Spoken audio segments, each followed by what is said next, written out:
बेटा देखिए, अब मैट्रिक्स का पार्ट 4 आपका आ गया है। ये बहुत इजी है और वैसे वास्तव में मैट्रिक्स पूरा चैप्टर ही है, बस आप लोग लगे रहिए मेरे साथ। ऑपरेशन ऑन मैट्रिक्स पार्ट 4 में आपको पढ़ना है मैट्रिक्स का ऑपरेशन। आव्यूहों पर संक्रिया हिंदी में बोलते हैं। तो आव्यूह पे बेटा मैट्रिक्स पे 3 टाइप्स का ऑपरेशन होता है। ऑपरेशन 1 एडिशन जोड़, सब्सट्रैक्शन घटाना, और तीसरा आपका मल्टीप्लिकेशन।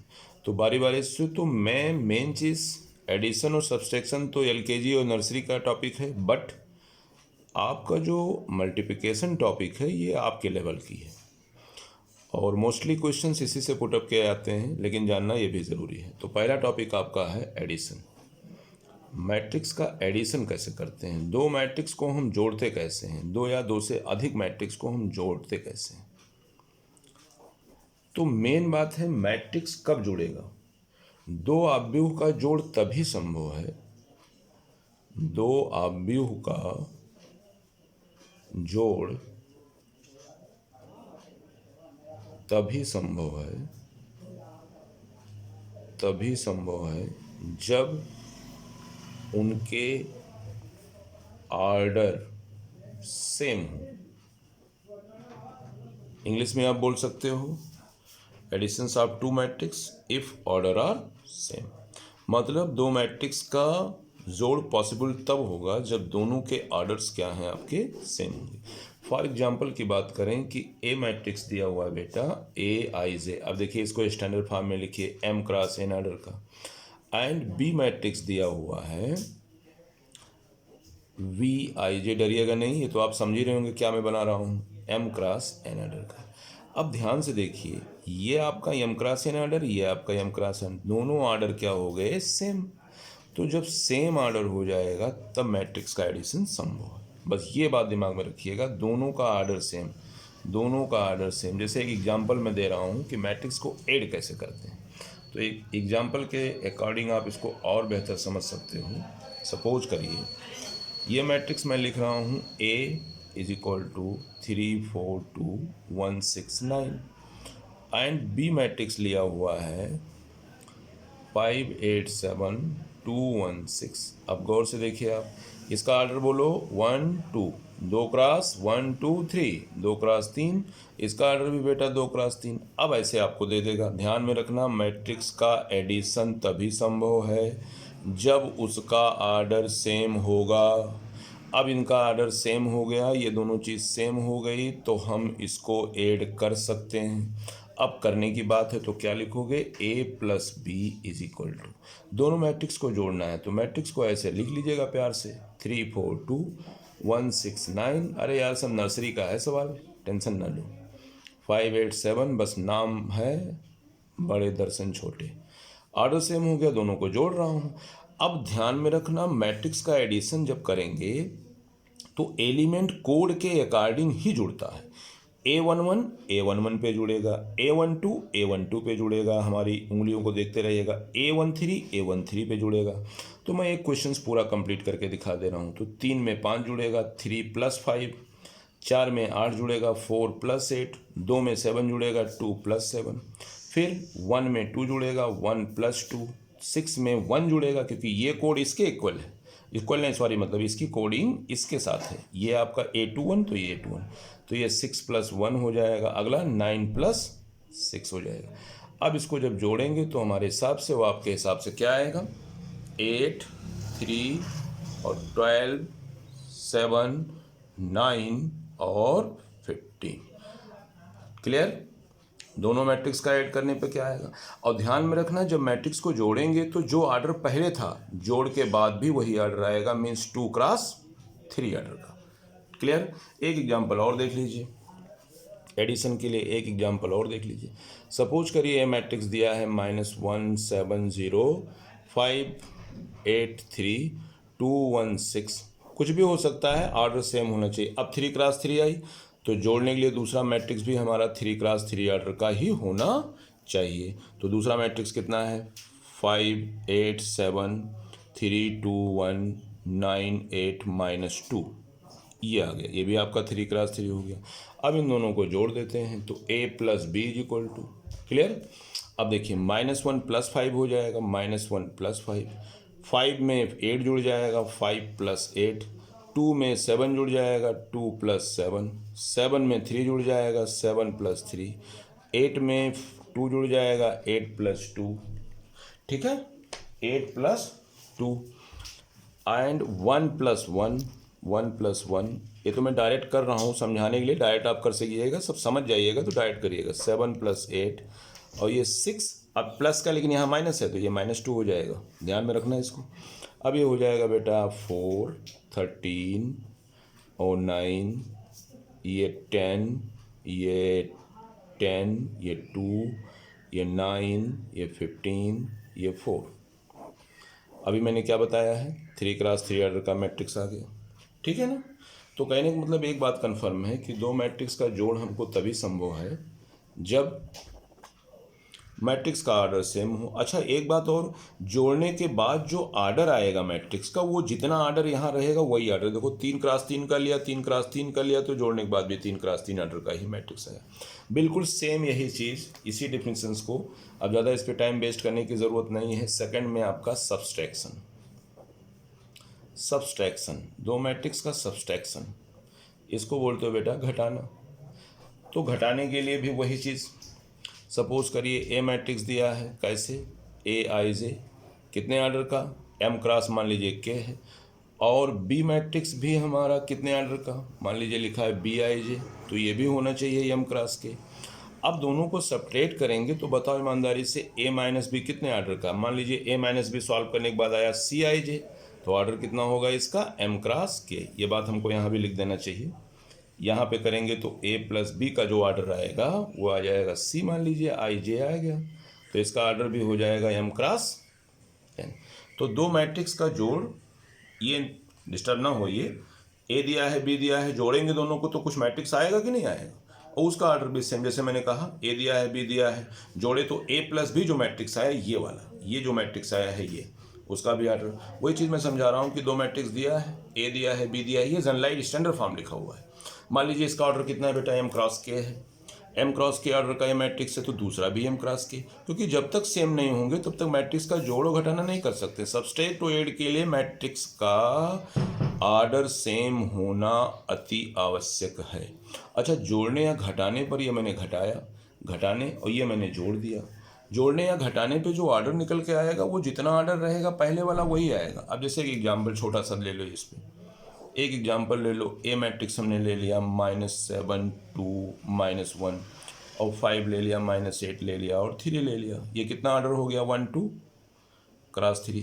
अब घटाना है तो B मैट्रिक्स हमारा भी इतने ऑर्डर का होना चाहिए, यहाँ पे ले लीजिए -7, -5, 2 ले लीजिए, -1, 0 ले लीजिए, -8 ले लीजिए।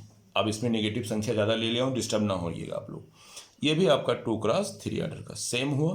पहले पहचान जरूरी, ठीक, पहले पहचान जरूरी, और पहचानने के बाद उसको आप सब्ट्रैक्ट करिएगा, उसको आप ऐड करिएगा। तो मैं सब्ट्रैक्ट कर रहा हूँ, तो A-B देखिए कितना आता है। अब डायरेक्ट में कर रहा हूँ, -7 में से माइनस सब्ट्रैक्ट करना है, यहाँ गलती बच्चे करते हैं, मैं लिख के दिखा देता हूँ, -7 ऐसे आप लोग करिएगा, -7 माइनस सब्ट्रैक्ट करना है -7 को, तो आप ऐसे लिखिएगा।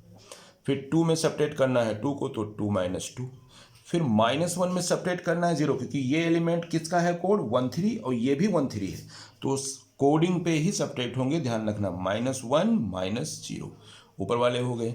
नेक्स्ट नीचे आइए, 5 में से सब्ट्रैक्ट करना है -5, तो 5 ऐसे लिखे, माइनस लगाए सब्ट्रैक्ट करने का सिंबल, और जिसको सब्ट्रैक्ट करना है वो -5 है, तो ये ऐसे लिख लीजिएगा, शर्माइएगा नहीं, ब्रैकेट लगा लीजिएगा तो गलती हो जाएगी।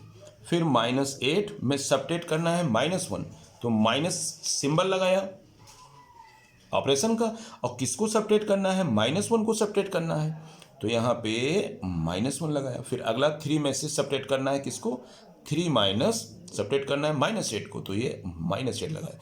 ये मैट्रिक्स का प्रारूप हमारा ये हो गया। अब इसको कर लीजिए, देखिए माइनस माइनस प्लस हो जाएगा, और 7 में से 7 घट जाएगा तो 0 आ जाएगा, माइनस माइनस प्लस, और 5 5 10 हो जाएगा, 2 में से 2 0 हो जाएगा, -8 माइनस माइनस प्लस हो जाएगा, इसका मतलब +1 और -8 कितना हो गया, -7 हो गया, और -1 -0 तो जवाब आएगा -1, ठीक है ना, दिख रहा है आप लोगों को। 3 में से माइनस माइनस प्लस, तो 8 3 कितना हो गया, 11 हो जाएगा। तो ये मैट्रिक्स निकल के आ गया आपका ये ए माइनस बी। इसका ऑर्डर कितना आएगा, मैंने बताया था जितना ऑर्डर होगा वही 2x3। तो आप देख सकते हो इसका 2x3 ऑर्डर का मैट्रिक्स हो गया। तो सब्सट्रैक्शन में ये बात ध्यान में रखिएगा कि इस तरह से निगेटिव में आप डिस्टर्ब मत होइएगा, ऐसे कर लीजिएगा। चलिए एक एग्जांपल और बता दूं, आप लोग डिस्टर्ब ना हो जाए। सब्सट्रैक्शन का एक एग्जांपल और बता देता हूँ। चलिए एक एग्जांपल सब्सट्रैक्शन का और ले लेते हैं। a is equal to -3 -4 -2 1 2 6 minus में कितना ऑर्डर, ये आपका 3x2 का है। एंड मान लीजिए मेरा मैट्रिक्स डी है, ऑर्डर कितना है, -1 0 5 -2 7 -8। कितना ऑर्डर है इसका, 3x2। अब देखिए सेम हुआ ना, पहले पहचान जरूरी, फिर सब्ट्रैक्ट और ऐड करिएगा। तो इसको मुझे सब्ट्रैक्ट करना है, ऐसे कर देगा, to find a minus D, to find a minus D. चलिए a माइनस डी निकालते हैं। a माइनस डी कैसे आएगा, -3 1 -4 2 -2 -6। ये हो गया आपका 3x2 का। सब्ट्रैक्ट करना है, -1 -2 0 7 और 5 और -8। क्लियर। अच्छा इसको समझ जाइएगा आप लोग, तो डायरेक्ट करिएगा। आप लोग बड़े हो गए हैं, मैं समझा रहा हूँ, जब आप समझे तो डायरेक्ट यहीं से ऐसे डायरेक्ट कर दीजिएगा। लेकिन गलती मत हुई, माइनस वाले में गलती बहुत सटीक होती है। जितना इजी है उतने बेहतरीन तरीके से बोर्ड में इसमें गलती होती है। कापियाँ चेक करते हैं हम लोगों को दिखता है, तो इसमें वाहवाही मत लुटिएगा, आराम से करिएगा। देखो इसमें से इसको कोड पे ही घटेगा, इसका कोड A11, यहाँ का कोड, तो कोड टू कोड घटेगा। इसका कोड क्या है बेटा, 11। ये कोडिंग पे ही, अब ये इसको घटाएं, इसका कोड ये है, इसका कोड यहाँ से मिलेगा, क्योंकि ये A21 है तो ये भी A21 है। तो कोड कोड पे ही घटाइएगा, ध्यान में रखिएगा। तो चलिए घटाते हैं। तो -3, इसमें से घटाना इसको है तो माइनस लगाएंगे, फिर -1, इसका कोड इसके साथ, तो -4 -0, -2 में से 5 घटाना है तो -2 -5। ये हो गया बराबर, यहाँ लगा लीजिएगा, टंग गया ऊपर। चलिए इसमें से इसको घटाते हैं, तो 1 माइनस ये घटाना है, -2 घटाना है, 2 -7 2 -7, -6 से -1 घटाना है, यहाँ लड़के -6, ये आपका हो गया ये वाला। ये ऑपरेशन लगाया मैंने माइनस, ये कितना है -8। अब इतना समझाया, अगर गलती हुआ तो पटक के मारेंगे तुम लोगों को। तो कितना हो गया, -3 माइनस माइनस +1 हो जाएगा, और ये हो जाएगा -4, और ये हो जाएगा -7, और माइनस माइनस +1, तो 1 प्लस का 2 हो जाएगा, और ये हो गया 2 -7 और -6 और माइनस माइनस +8। ऑर्डर आपका 3x2 ही आएगा, क्योंकि घटाने के बाद जो पहले ऑर्डर था वही ऑर्डर आएगा। चलिए सॉल्व करते हैं। तो -2 -4 -7, 3 माइनस का 5, और ये हो गया आपका 2। ये हो गया बेटा 3x2 ऑर्डर का matrix to find A minus D. ये हो गया। तो इतने आपके ऑर्डर्स हो गए, ठीक है। मैट्रिक्स को आपने ऐड किया, मैट्रिक्स को आपने सब्ट्रैक्ट किया, कोई खास चीज़ नहीं है, सब LKG का है। इस पे 1-2 एग्जाम्पल ले लीजिए, होमवर्क करिएगा आप लोग। जैसे सपोज करिए A मैट्रिक्स लिखा हुआ है, 2 -4 7 5 -3 -9, ये लिखा हुआ है 3x2 ऑर्डर का। एंड B मैट्रिक्स दिया हुआ है कितना, B मैट्रिक्स दिया है -1 5 और 8, और लिखा हुआ है 8 -4 और कितना -2, ये भी आपका 3x2। तो आप फाइंड करिए A + B, क्या करिए, फाइंड करिए। पहला क्वेश्चन A + B, दूसरा क्वेश्चन बेटा A - B। फाइंड कर लीजिएगा, 3x2 का है इतना सा, ठीक है। तो ये छोटे छोटे चीज़ है। तो मैट्रिक्स का एडिशंस मल्टीप्लिकेशंस कोई बहुत बड़ी मायने नहीं रखती है। चलो एक तो और एग्जांपल देते हैं, प्रैक्टिस कर लीजिएगा आप लोग, खाली रहते ही हो। 3 -2 0 1 0 4 7 8 -15 8 10 7। ये हो गया A। कितना ऑर्डर हो गया, 1 2 3x4 का ले लिया मैंने। B मैट्रिक्स कितना है, -3 +7 -10 2 8 15 9 7 8 3 2 1, इसका ऑर्डर कितना है 3 × 4। अब इसमें फाइंड करना है आपको क्या, a माइनस बी फाइंड करो and a plus B find करो। तो दोनों क्वेश्चंस कर लीजिएगा, बस काफ़ी है इतना मैट्रिक्स का एडिशन। अब मेन जो मैंने स्टार बनाया था वो आ रहा है बंदा मल्टीप्लिकेशन इंपॉर्टेंट। मल्टीप्लिकेशन में जरा कान खड़े कर लेना, नहीं तो बड़ा दिमाग डिस्टर्ब करेगा आपको।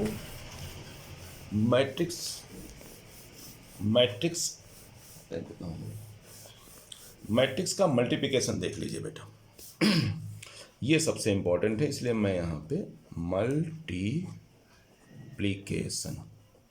मैट्रिक्स के मल्टीप्लिकेशन के लिए इंपॉर्टेंट क्या है ये सबसे इंपॉर्टेंट है, इसलिए मैंने इसको स्टार बना दिया। अब ये सीख गए तो समझिए मैट्रिक्स का 40% आप काम कर गए। चलिए ठीक है, गुणा किसे कहते हैं, मैट्रिक्स के गुणा के लिए क्या जरूरी है, सबसे इंपॉर्टेंट बात।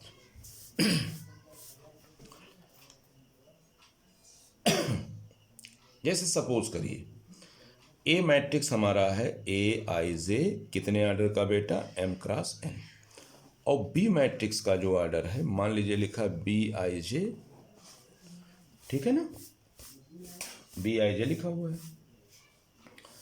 अब यहां पे क्या है, ये लिखा मैंने, सपोज कर लो यहां पे लिखा मैंने बेटा n × k ऑर्डर का लिख दिया। अब ध्यान से देखना मेरी बात, मैट्रिक्स के मल्टीप्लिकेशन के लिए क्या जरूरी है, ये है आपका रो और ये वाला है आपका कॉलम, ये है आपका रो और ये है आपका कॉलम, मतलब पंक्ति स्तंभ, पंक्ति स्तंभ। तो मैट्रिक्स मल्टीप्लिकेशन के लिए क्या जरूरी है, जैसे आपका ऑर्डर पहले वाले मैट्रिक्स का m × n है, दूसरे वाले मैट्रिक्स का बेटा n × k है। तो मैट्रिक्स का मल्टीप्लिकेशन तभी संभव है जब पहले का कॉलम दूसरे के रो से बराबर हो जाए। ध्यान से बात को सुनना, पहले का कॉलम दूसरे के रो के बराबर अगर हो जाएगा तभी मैट्रिक्स का मल्टीप्लिकेशन संभव है, वरना मैट्रिक्स का मल्टीप्लिकेशन संभव नहीं होगा।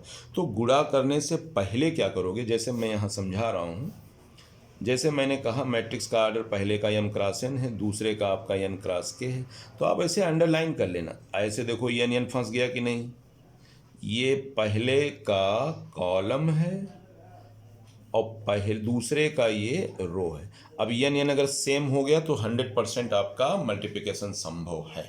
जैसे सपोज करिए, और मान लीजिए लिखा कि m × r मैट्रिक्स पहला और फिर r × टी मैट्रिक्स, तो आप ऐसे कर लीजिएगा। अगर ये दोनों चीज़ सेम हो गया तो मैट्रिक्स का मल्टीप्लिकेशन संभव। अब कहीं मान लीजिए लिखा है m × n और अगली बार लिखा है t × r, अब आप ऐसे गोली में खींचोगे, अंडरलाइन करोगे तो यहाँ n लिखा है, यहाँ t लिखा है, इसका मतलब अलग अलग हो गया, तो ये मैट्रिक्स का मल्टीप्लिकेशन संभव नहीं है। तो इस तरह से आप जनरल में कर लीजिएगा, मैं लिख के दिखा रहा हूँ। जैसे मान लीजिए एक मैट्रिक्स 4 × 3 अगले दिन 3 × 10 का है, तो मैट्रिक्स का मल्टीप्लिकेशन संभव है। क्यों? क्योंकि दोनों फंस गए, 3 3 आ गया, सेम, गुणा हो जाएगा। मान लीजिए पहले मैट्रिक्स का ऑर्डर 15 × 10 है, दूसरी बार 7 × 9 का दिया है, तो क्या गुणा हो जाएगा? नहीं होगा, क्योंकि पहले का कॉलम दूसरे का रो अलग अलग हो गया, तो मैट्रिक्स का मल्टीप्लिकेशन नहीं होगा। तो इतनी देर बोलने के बाद एक बात तो कंफर्म हो गई हूँ कि मैट्रिक्स के मल्टीप्लिकेशन के लिए क्या ज़रूरी है। अब जैसे मैंने कहा कि ए मैट्रिक्स लिखा है बेटा जी m × r ऑर्डर का, और बी मैट्रिक्स लिखा है B I J, standard form में लिख रहा हूँ, r × p ऑर्डर का, तो मैट्रिक्स का मल्टीप्लिकेशन हो जाएगा। क्यों? m × r आप ऐसे देखोगे ये ऑर्डर, और r × p देखोगे ये ऑर्डर। अब दोनों में कहोगे सर ने तो बताया था कि इन दोनों को सेम हो जाना चाहिए, तो ये सेम है दोनों, पहले का कॉलम दूसरे का मैट्रिक्स का रो सेम हो गया, r सेम हो गया, तो ऐसे सिचुएशन में मल्टीप्लिकेशन संभव है। तो इतनी देर में मैंने बताया कि मल्टीप्लिकेशन संभव है या नहीं है। ठीक है, क्लियर हो गई। अब कैसे मल्टीप्लिकेशन करते हैं इसकी प्रोसेस देखिए। ये तो मैंने बताया पॉसिबल मैट्रिक्स है या नहीं है। अब मल्टीप्लिकेशन हम करते कैसे हैं उसको मैं अगले वीडियो में बताता हूँ।